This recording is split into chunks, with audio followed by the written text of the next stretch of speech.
Welcome back to the Little Urban Farm. It is hotter than blue blazes here today. We may have some weather rolling in tomorrow, so today I'm not doing a whole lot other than digging a garden bed for some flowers, but it's been probably at least a week since I've done a little garden tour, so I thought we would take a look at some of the things that I've got in action today.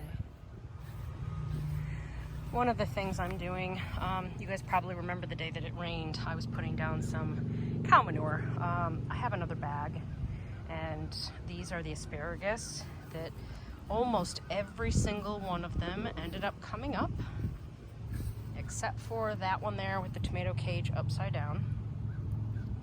And in case you're wondering why I have these tomato cages on them, that's because I decided to use them as markers for where the asparagus is. I've also built up more of my rock bed wall yesterday so that I can start really filling that in with some dirt. What was there before was temporary. You could still see the cardboard popping through. So if I don't die of heat exhaustion today, I will be getting down at least that bag of cow manure and maybe even a couple wheelbarrows full of compost. So stay tuned in case I can do that. The gardens are doing absolutely amazing. I mean, these are my tomatoes. Look at them go. They're just wonderful. These are chocolate cherries. They're not turning color yet. Over here, I finally have some of the cherry sweet hundreds are turning, which they're covered in grass from my lawn guy, but they're just starting, so that's really exciting to me. I do have a few tomatoes here and there. Now, one thing that I have learned this year, when the weather is at a certain degree point in heat, tomatoes will stop producing flowers. Now, I do have some flowers on here, so I mean, I think I'm okay, but there's not a ton other than on my cherry tomatoes. Now, I don't know if that's because it's so hot. We've been getting very close to 95 degrees, and I think that's what I read, is that 95 is sort of the cutoff for that. Although this one's got quite a few on it, so I don't know. We're supposed to get a little cooler weather. I do have a few tomatoes here. It's only this one here, which I think these are the Amish paste. These ones are wilting. Hoping that once we get this good rain this weekend, that will clear up. These have been watered daily. You can see though there's a sharp difference between what you see here, even though this one's starting to curl a little, and what you see here. Some of that could be heat stress. So, I mean, it is really hot. We're not usually this hot in June. At least I don't recall it ever being this hot in June. So it could just be that, and I'm really hoping for a couple days of slightly cooler weather and a little bit of rain, which I think will certainly help. The basil, all doing really, really good. All the critters have been kind of tamed for the time being, so that makes me happy. My peppers, I've got, let's see, I've already picked a couple of these. I shared a picture on my Facebook wall, but these are the candy cane peppers. As soon as they turn red, I will be picking them to eat, although I think I heard you can pick them just like this. So they're starting to get some new buds finally, right here. So that means there's more on the way. That makes me happy, but I haven't tried these yet. Eggplant still looking rather nibbled on by a pest of some sort, but otherwise it's holding on. And then these are the hot peppers, which I'm not real sure. I don't have a whole lot going on. There's some flowers, so here's a serrano flower there. I do have one pepper there. This one looks like something has gotten a lot of its leaves. I don't know if he'll survive. Hopefully he will. I had planned to do some fish emulsion, but if it's going to rain, I don't know if I want to do the fish emulsion just yet. So that will be coming maybe Monday. We'll see. This is the zucchini that's planted in with the strawberries. This is all finally coming back to life. So they all had a bit of transplant shock. They you know, they get this kind of yellowing, and especially with the heat, it's very hard. You can kind of see this one, the leaves in the middle are a little greener. This one, finally, see, look at that one leaf, it's got a little yellow in the middle. This is the same thing that happened to my squash. So I think this is transplant plus maybe a nitrogen thing, which, you know, you probably saw. I've given them some shots of Miracle Grow, which I've never used before, but I was given it in a Lowe's spring kit that they did. So I tried it out and it seems to be helping. So, but I'm now out of that. So I'm probably gonna go back to my fish emulsion and some of my more natural fertilizers. This is all squash, and same thing here.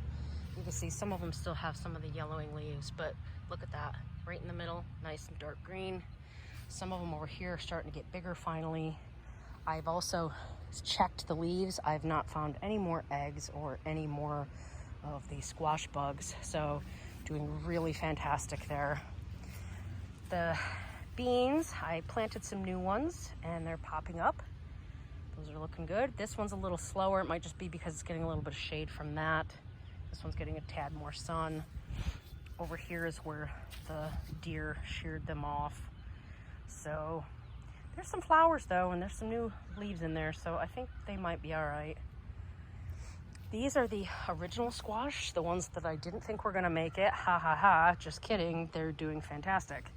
This is my biggest one here. I picked a squash from him last night. That one there, that one is probably one that did not get fertilized. I see this a lot in gardening groups.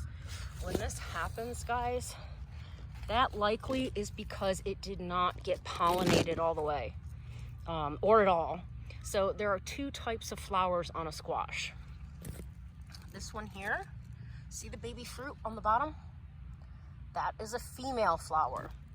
These here, closer to the base where there's no fruit, these are male flowers. You need to have both present in order to get squash. Now, funny enough, I didn't think I had any male flowers present, and it just shows that I wasn't looking very closely, because I had no idea when I got the squash that I did. I was like, oh, that's surprising, because I thought they were all female flowers.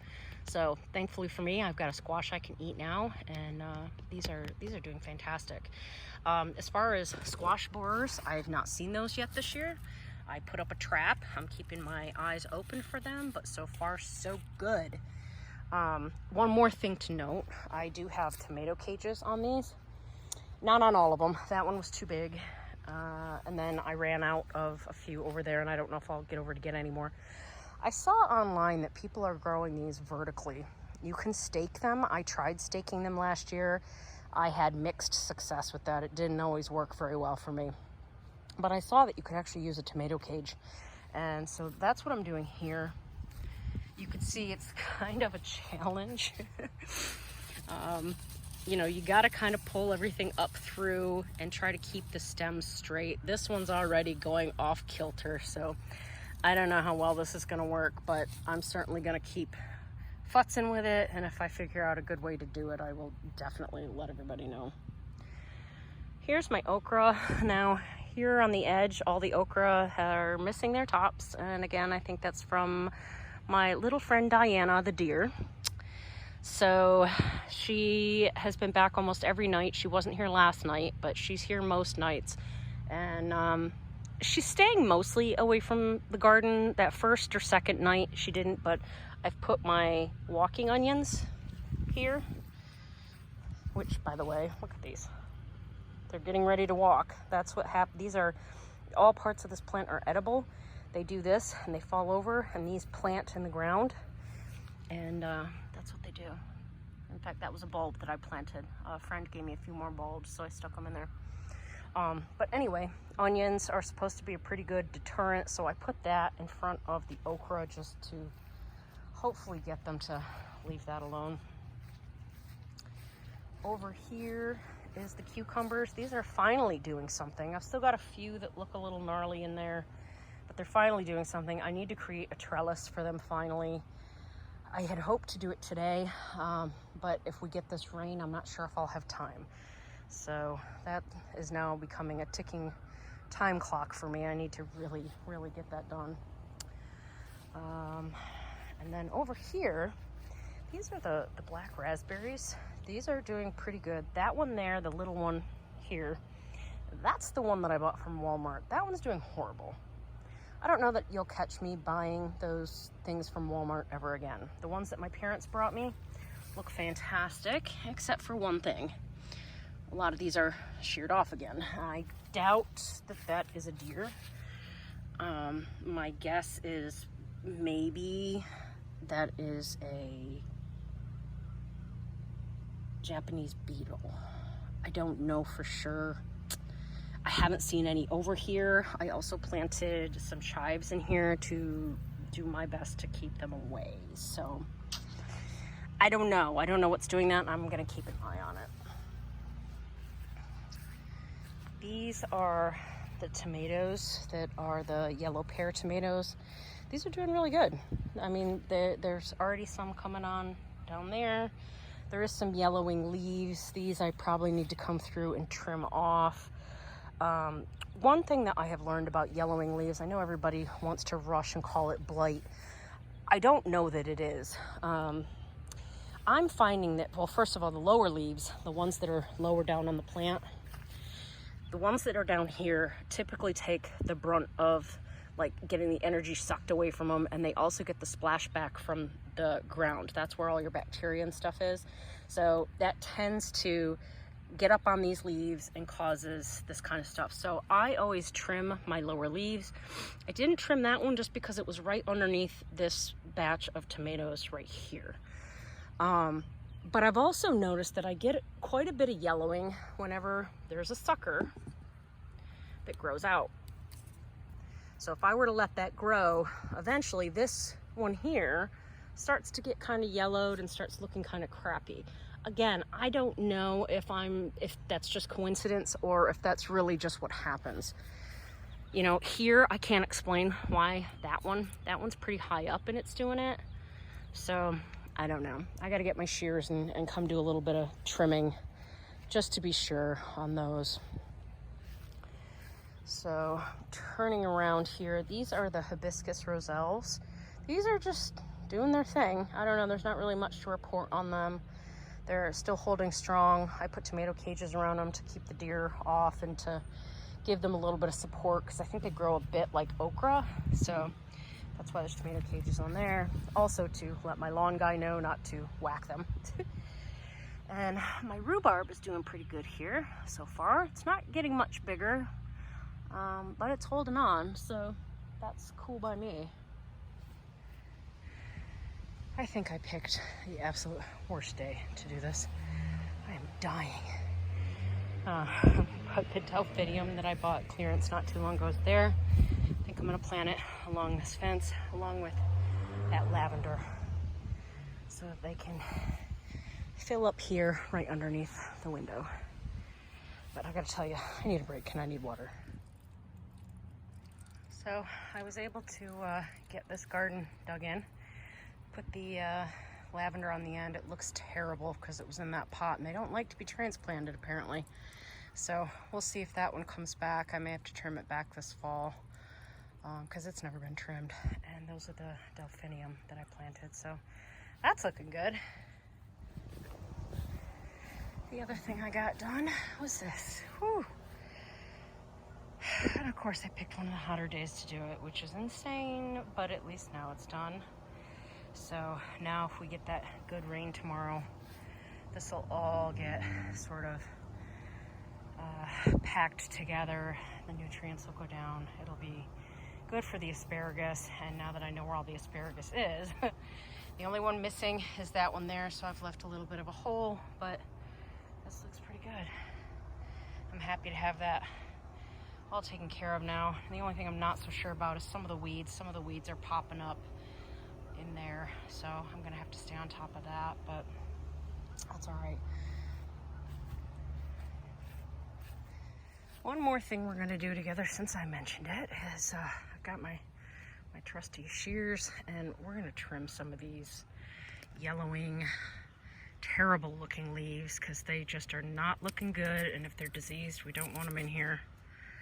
Do not compost these, burn them. Just in case it is something like a blight or something of that nature, you don't want that hanging around. So I tend to cut these.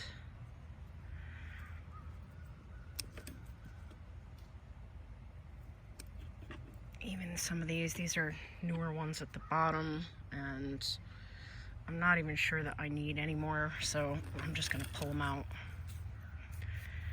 I saved them just in case, but see how bad that is. We don't want that.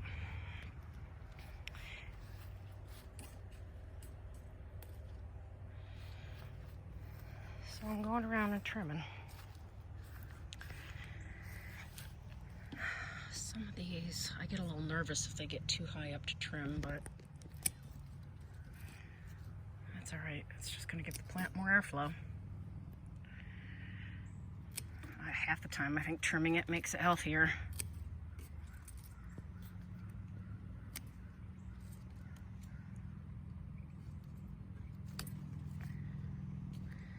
Gets everything further away. Now see, here's one that, remember I was saying that I feel like when a sucker goes up, right here is a sucker. Probably really hard to tell.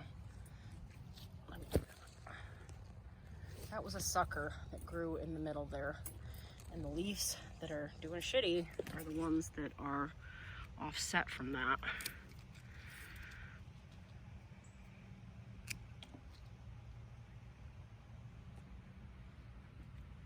A lot of times it's these lower leaves though.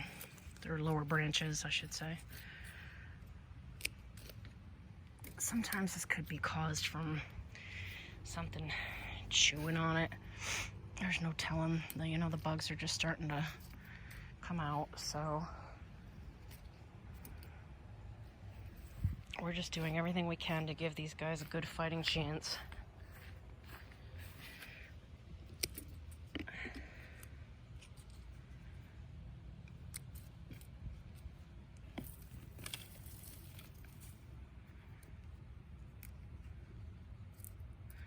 This guy's on the end is not as happy as all the others. I think it's because this is the one that had all the others in with it that I transplanted out of. So this guy looks sadder than everybody else. Boy, look at the ones on here. That's no bueno.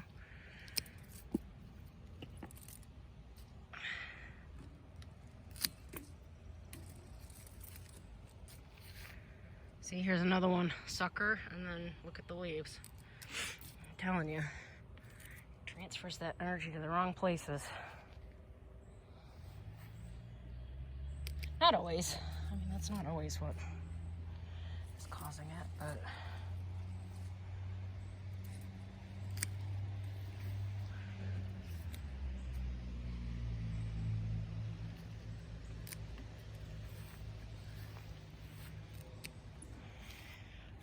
boy, I'm not messing around. He's got a good trim. Woo! Too nervous about all that spotting.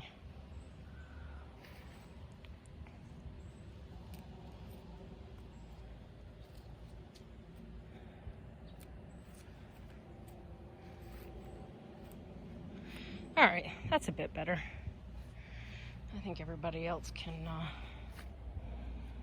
this one has a little bit of spotting on it. There. They look a little bare on the bottom now, but we got all that stuff out of there, so I think that that's a good thing. So that's it. We trimmed our maters, so those all look better. And today I got all the asparagus really planted in there good with more cow manure and compost. Laid all these bricks yesterday, and then you saw the little garden I put in on the end of those windows. So everything is looking pretty good, and I don't know if I'll be able to do another video this weekend if we get the rain we're supposed to. So I hope everybody's getting some good gardening in, and I will talk to you next time.